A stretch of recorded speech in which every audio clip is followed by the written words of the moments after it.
14 things experienced cruisers never pack for a cruise anymore. So, everybody tells you what you should pack for a cruise, right? But here's the thing. Experienced cruisers know the real secret is what you shouldn't pack. I'm talking about those items that eat up suitcase space, end up sitting in the corner of your cabin untouched, or even worse, get confiscated before you ever set foot on board. In this video, we're breaking down 14 things experienced cruisers never bother packing anymore in 2025. And trust me, a few of them will probably surprise you.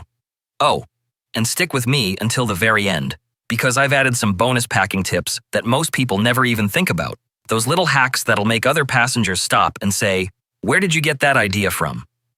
So please like and subscribe to support the channel, and let's dive in. Number 1, too many books you'll never read. Every first-time cruiser has this fantasy: I'm going to finally catch up on my reading list. So they load their suitcase with half a library. Novels, thrillers, biographies, self-help, maybe even that 600-page history book they've been meaning to get to. Spoiler alert, you won't. Here's what actually happens. On a cruise, you've got endless food, trivia games, karaoke nights, and naps that hit harder than Thanksgiving dinner. By the time you finally sit down with your book, the captain's already announcing disembarkation. I've seen people bring 10 books and not even crack open one. And the best part? You end up lugging all that dead weight back through the airport like a pack mule. Congratulations. You've just transported an entire Barnes & Noble for no reason. Here's the smart way. Bring one, maybe two favorites tops. And if you're really a bookworm, hit the ship's library on day one, because yes, they have one. And no, you're not the only genius who thought of it. The good books disappear fast. Want that juicy thriller? Get there early, or you'll be stuck reading The History of Norwegian Cod Fishing until day 7. Number 2, beach toys. Nothing screams rookie cruiser like dragging an entire toy store onto the ship. Buckets, shovels, inflatable flamingos the size of your cabin. And guess what? The kids use them for about 3 minutes before running off to do literally anything else. And who gets stuck hauling all of it back on board? You. Veteran cruisers know the trick. Skip the toys, buy cheap ones at the port, let the kids have fun, and then leave them behind for local families. $10, zero stress, and your suitcase doesn't look like a beach warehouse exploded.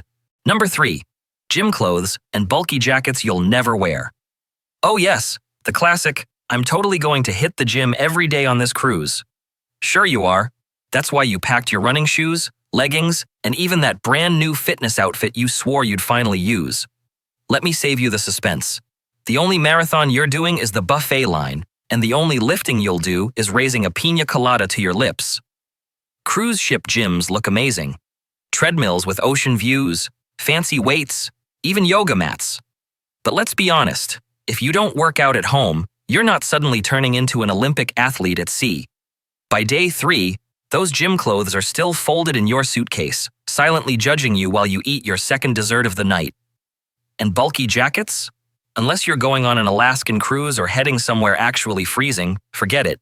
Cruise ships keep the temperature comfortable, and you'll spend most of your time in shorts and t-shirts.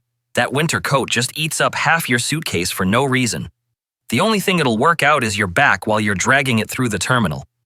Number 4, formal wear that takes up half a suitcase. Remember when cruises had those super strict formal nights? Tuxedos, gowns, maybe even elbow-length gloves if you were feeling extra. Well, newsflash, it's not the Titanic anymore. Most cruise lines have toned things way down. Formal night now usually means look decent. Cocktail dresses, a suit jacket, maybe just a nice shirt. But some people still roll up like they're attending the Oscars. Giant ball gowns, 3-piece tuxedos, sparkly shoes that could blind the captain. And what happens?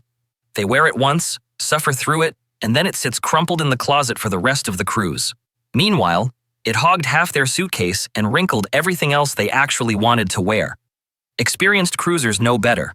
They bring one nice outfit that can pass for formal, then spend the rest of the week comfortable.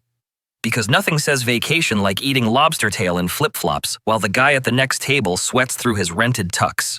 Number 5, too many pairs of shoes. This one's hilarious. Some cruisers pack shoes like they're opening a Foot Locker on board. I've seen people drag 10, 12, even 14 pairs for a 7-day cruise. Like, What's the plan here? A different pair of sneakers for every deck? Formal heels just to walk to the buffet?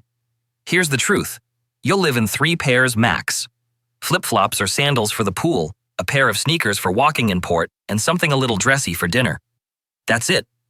Everything else? Dead weight that just clutters your cabin. And let's not forget, cruise ship cabins aren't exactly mansions. Piling 14 pairs of shoes in that tiny closet? Yeah, good luck finding your actual clothes in there. Experienced cruisers know, less is more. Unless you want to spend your vacation tripping over your own shoe collection. Number 6. Jewelry and makeup collections. Now this one's a classic rookie move. People pack jewelry like they're running a QVC channel from their cabin. Necklaces, earrings, rings, bracelets. Enough bling to set off the ship's radar. The problem? You'll wear maybe 2 pieces. The rest just tangle into a knot that takes 3 days to undo. And makeup? Same deal. You don't need to pack your entire Sephora store. Unless you're planning to host a beauty tutorial between port stops, it's overkill. Cruisers who've done this before know a simple evening look does the job. Plus, let's be honest, cruise humidity is unforgiving. That full-face glam you packed for? Yeah, it's melting the second you step outside. You'll end up rocking your natural look, whether you plan to or not. Veterans bring a couple of versatile pieces of jewelry, the makeup basics, and skip the rest. Saves space, saves hassle, and saves you from being the person doing contour touch-ups on the Lido deck. Number 7. Bulky tech and old habits. Look, this isn't 2005. You don't need to drag a DSLR camera, 5 lenses, a camcorder, and a stack of paperback planners. Your phone takes better photos than 90% of that gear anyway. And those neon highlighters for the daily schedule? Cute idea, except now everything's in the cruise line's app. Experienced cruisers pack light and let tech do the heavy lifting. Leave the dinosaur gadgets at home. Number 8. Extra snacks you can already find in the buffet. Ah yes, the snack hoarders. Chips, cookies, entire packs of candy. Some cruisers act like the ship is going to run out of food mid-ocean. Newsflash. You're literally on a floating buffet that runs 24/7. If you're hungry at 2 a.m., there's pizza, sandwiches, even ice cream waiting for you. You don't need to pack Doritos like you're prepping for the apocalypse. And here's the kicker. Most of the snacks people pack are already on board. Want cookies? Grab them at the buffet. Want chips? You'll find them at the cafe. The only difference is you don't have to explain to airport security why you're smuggling a family-sized box of Cheez-Its. Pro tip from the pros. If you really want portable snacks, just grab a couple of cookies or fruit and toss them in a little zip bag from the buffet. Done. No extra luggage, no stale pretzels sitting in your cabin all week. Veteran cruisers laugh at snack hoarders because the ship is basically a snack machine that never shuts off. Number 9. Travel irons and steamers, totally banned. This one's simple. They're banned. Pack a travel iron or steamer, and security will confiscate it faster than you can say, wrinkle release. Fire risk, end of story. Want smooth clothes? Hang them in the bathroom during a hot shower, or use wrinkle spray. I've linked a good one in the description. Save the suitcase space and skip the naughty room lecture. Number 10. Surge-protected power strips and extension cords. Cabin outlets are scarce, but here's the deal. Surge-protected power strips and long extension cords are not allowed. They'll either get taken or worse, trip the ship's electrical system. Bring a cruise-approved power cube with USB ports instead. Works better, weighs less, and security won't give you side-eye. Number 11. Large amounts of cash and why failing to declare can cost you big time. Some cruisers still think they need to bring a wad of cash thick enough to choke a slot machine. What are you doing? Paying for drinks like it's 1985? Cruise ships are basically cashless. Everything goes straight onto your room card. At most, you'll need small bills for tipping porters or grabbing a trinket in port. But here's the kicker.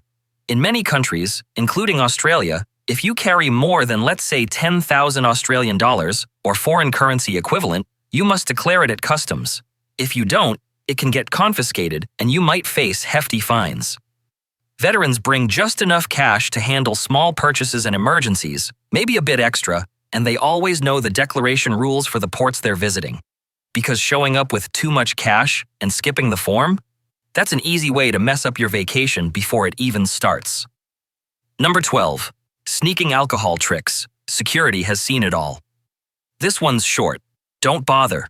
Shampoo bottles, fake sunscreen flasks, mouthwash tricks. Security has seen them all 1,000 times. If you get caught, your booze is gone and your vacation starts with embarrassment. Buy the drink package, use your loyalty perks, or just pay as you go. It's way less stressful than playing Smuggle the Rum Runner. Number 13. Too many sets of pants and camo clothing in certain ports. Packing for a cruise, some people act like they're filming a jeans commercial. 5 pairs of pants, 6 pairs of shorts, and half a drawer of khakis, just in case. Reality check. You'll live in 1 or 2 pairs max. By day 3, you'll have your cruise uniform, the same comfy shorts or jeans you wear every single day. The rest just become folded souvenirs in your suitcase. And while we're at it, let's talk camo. Sure, camouflage looks fine on board, but step into certain Caribbean ports like Barbados or Jamaica and it's a different story.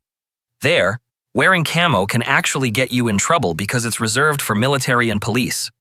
Translation: you could be fined or questioned at customs for rocking your favorite camouflage shorts. Save yourself the awkward, "Sir, please step aside" conversation and just leave the camo at home. Number 14. Bulky beach towels and more than one swimsuit. This one makes experienced cruisers laugh every single time. Why are people packing giant beach towels from home when every cruise line literally gives them to you for free? Big, fluffy, fresh towels you can swap out anytime. The ones from home? They just hog your luggage and come back soggy and sand-stained. And swimsuits? Oh boy. People pack one for every day of the week, like they're starring in a swimsuit calendar. Reality check. You'll wear one, maybe 2 at most. The rest? They live at the bottom of your bag, wet, cold, and completely ignored. Veterans know the drill. Grab the cruise line's towels, pack 1 or 2 swimsuits, and call it good. Luggage saved, stress saved, and you don't end up wringing out a pile of damp swimwear at the end of your holiday. All right, before we wrap this up, I promised you some bonus tips. The kind of stuff that'll make other passengers side-eye you and wonder, why didn't I think of that? Nut mixes for the bar. Bars on cruise ships used to throw out little bowls of munchies, but a lot of them don't anymore. Solution? Pack a few snack-sized bags of nut mix in your suitcase. When you're at the bar, ask for a short glass, pour it in, and boom, instant upgrade. Other passengers will be staring like you're some kind of VIP with a secret snack hookup. Energy drinks. If you're into energy drinks like I am, bring them in your baggage. A lot of cruise bars only sell one brand, and they'll charge you a small fortune for it. If you're not into them, even better, they're terrible for your health anyway. But if you are, you'll thank yourself for packing a few. Headache pills. This one's boring, but brutal. Don't forget headache pills. Between the sun, the cocktails, and the late-night partying, you'll want them.